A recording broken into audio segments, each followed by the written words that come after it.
calls? Is it my lady mother? She not down so later up so early, what unaccustomed cause procures her hither? Why, how now, Juliet? Madam, I am not well. Evermore weeping for your cousin's death?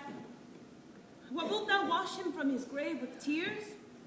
And if thou couldst not make him live. Therefore have done. Some grief shows much of love, but much of grief shows still some want of wit. Yet let me weep for such a feeling loss. So shall you feel the loss, but not the friend which you weep for. Feeling so the loss cannot choose, but ever weep the friend. O girl, thou weepest not so much for his death, as that the villain lives which slaughtered him. What villain, madam? That same villain, Romeo. Villain, and he be many miles asunder. God pardon him, I do with all my heart. And yet no man like he doth grieve my heart. That is because the traitor murderer lives. Aye, madam, from the reach of these my hands, would none but I might venge my cousin's death. We will have vengeance for it. Fear thou not, then weep no more. I'll send to one in Thraea where that same banished runagate doth live. Shall give him such an unaccustomed dram, that he shall soon keep Tybalt company. And then I hope thou wilt be satisfied. Indeed, I never shall be satisfied with Romeo, till I behold him dead. Find thou the means, and I'll find such a man. But now I'll tell thee joyful tidings, girl. And joy comes well in such a needy time. What are they, I beseech your ladyship? Well, thou hast a careful father, child, one who to put thee from thy heaviness hath sorted out a sudden day of joy, that thou expectest not, nor I look not for. An happy time? What day is that?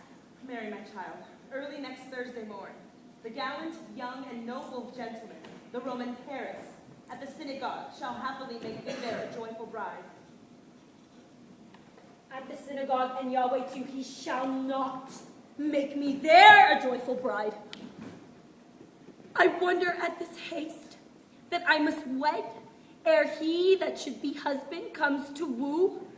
I pray you, madam, tell my lord and father I will not marry yet. And when I do, I swear it shall be Romeo, whom you know I hate, rather than Paris. This is news indeed. Here comes your father.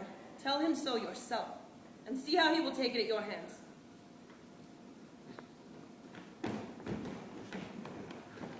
How now, wife? Have you delivered to her our decree? Aye, sir, but she will none. She gives you thanks. I would the fool were married to her grave. How will she none? Does she not give us thanks? Is she not proud? Does she not count her blessed, unworthy as she is, that we have lost so worthy a gentleman to be her bridegroom?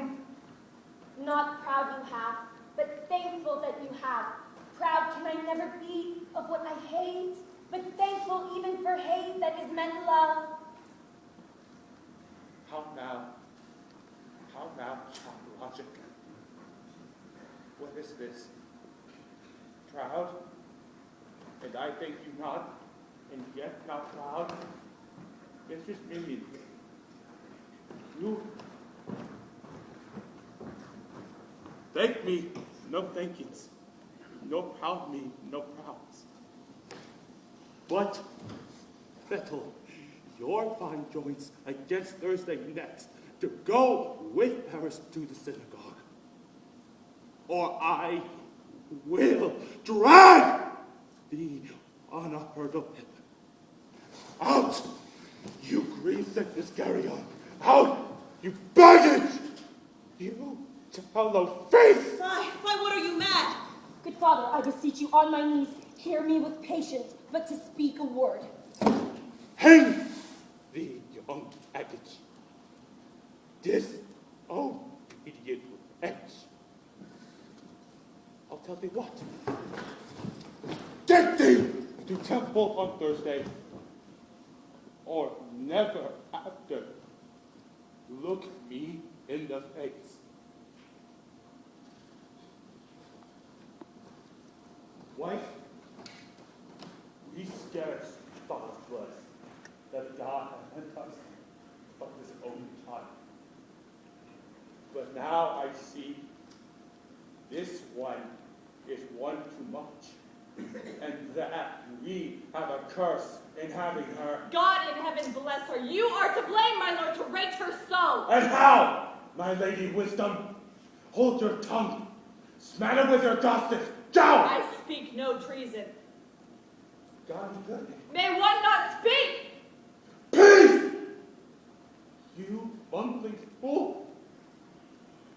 Utter your gravity over a goddess ball, for here we need it not! You are too hot. Hot bread, it makes me mad. Day, night, hour, time, alone, in company, work, play. Still, my care has been to have her matched. And now, having provided a gentleman of noble parentage, youthful, of fair tenderness, and nobly trained, stuffed, as they say, with honorable parts, proportioned as one thoughtful Christian man. And then to have a wretched, beautiful, a whiny mammoth in your fourth standard to answer.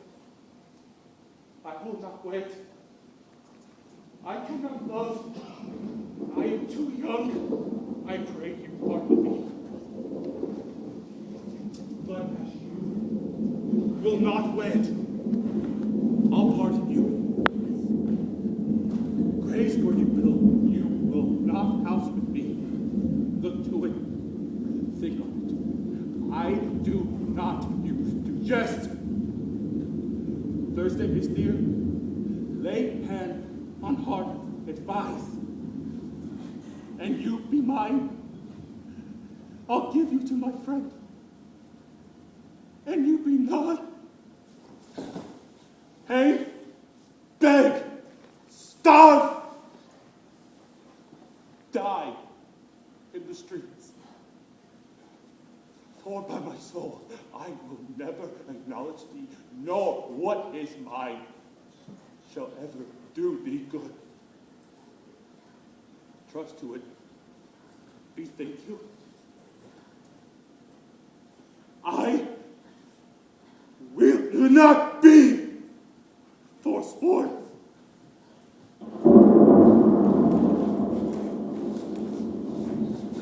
Is there no pity sitting in the clouds that sees into the bottom of my grief?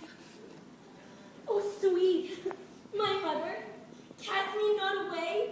Delay this marriage for a month, a week, or if you do not, make the bridal bed in that dim monument where Tybalt lies. Talk not to me, for I'll not speak a word. Do as thou wilt, for I have done with thee. God knows, how shall this be prevented? My husband is on earth, my faith in heaven. How shall that faith return again to earth, unless that husband send it me from heaven by leaving earth? Comfort me, counsel me. Alack, alack, that heaven should practice stratagems upon so soft a subject as myself. What sayest thou? Hast thou not a word of joy?